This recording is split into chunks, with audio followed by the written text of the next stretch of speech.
Hello बच्चों, let's understand the question first. Question कहता है in an AC series circuit when the instantaneous source voltage is maximum the instantaneous current is zero connected to the source may be. Source से क्या connect है? Means हमारे पास इस तरह से कोई सर्किटल एलिमेंट है जिसको हमने ऐसे एसी सोर्स से कनेक्ट किया हुआ है।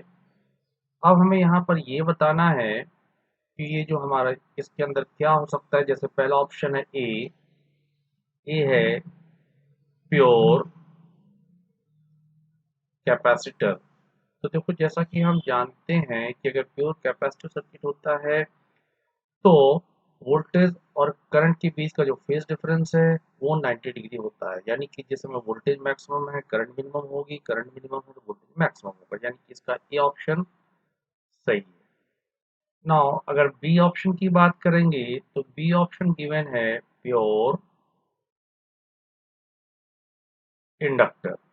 अगर हम प्योर इंडक्टर की बात करें तो प्योर इंडक्टर के केस में भी दोनों के बीच का फेज डिफरेंस 90 डिग्री होता है। यानी कि बी ऑप्शन भी हमारा सही है। यहाँ पर जब current maximum voltage minimum, voltage maximum current maximum, voltage minimum current maximum. Third देखें प्योर रजिस्टर के केस में दोनों के बीच का फेज डिफरेंस जीरो होता है, तो थर्ड ऑप्शन पॉसिबल नहीं है, थर्ड ऑप्शन नहीं हो सकता है। Fourth option combination of pure inductor and pure capacitor. तो pure inductor and pure capacitor का भी कॉम्बिनेशन हो सकता है, क्योंकि दो यहाँ पर भी करंट और वोल्टेज के बीच का जो फेज डिफरेंस है वो 90 डिग्री के इक्वल होगा। मीन्स इसका जो सी ऑप्शन है वो भी सही है, नॉट सी, इसका जो डी ऑप्शन है वो भी सही है। C option is wrong.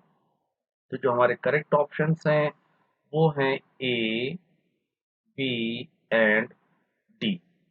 यही हमारा आंसर है। Hope you understood it well. Best of luck.